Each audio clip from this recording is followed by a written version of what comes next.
And we continue with Chapter 3, Acknowledging the Complexities of Anger. Human beings are the only creatures on Earth that can think about, process, and understand their feelings. Only they contemplate and judge their emotions and resultant behaviors. Cats can't, horses can't, chimps can't. Even my dog, the companion I think is so intelligent, can't. She doesn't think about why her hair stands on end when she barks viciously at the little schnauzer next door. And she certainly doesn't return home, sit in her favorite chair, and think, geez, I'm a real bully picking on a dog half my size. She feels and acts solely out of instinct.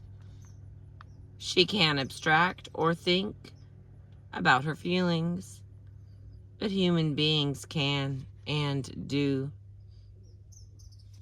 As a person goes through each day, his mind is constantly working, gathering new information, adding it to the old, rearranging this data, and drawing conclusions. The result can be acted upon immediately or set aside and possibly used at a future time. Ironically, this process that sets people apart and above other animals also impedes the productive use of emotions, especially anger. If the human brain were as simple as an animal's, emotions would be clear and action automatic. Because of its complexity, many pieces must all operate properly together for anger to work constructively. And the first part. An emotion is only one element of a process.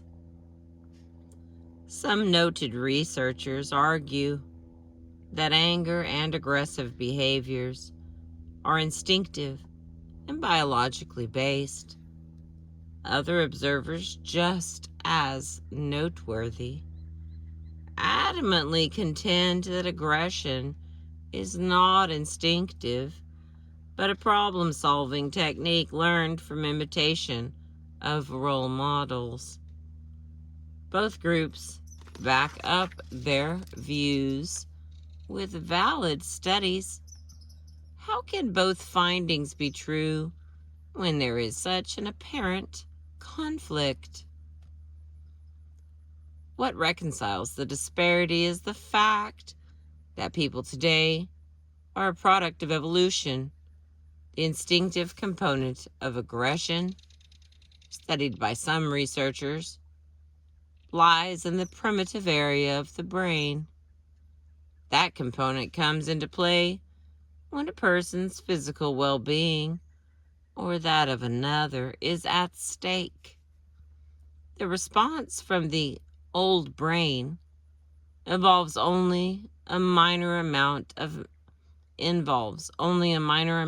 mental activity, except recognition of a present danger, and automatic mobilization of the body's survival mechanism.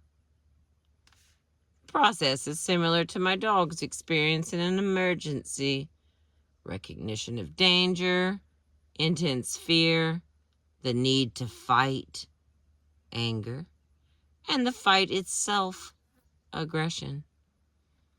The other group of researchers studied the anger and aggression that originates in the new brain, or the neocortex functions.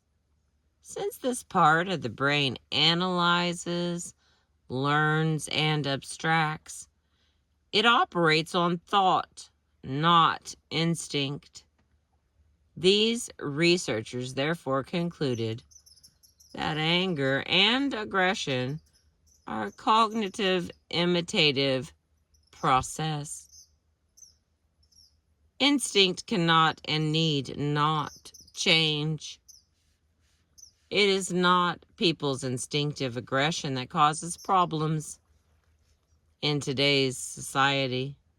A minority of individuals encounter situations in which their physical survival is at stake when the primitive brain activates. Most confusion about anger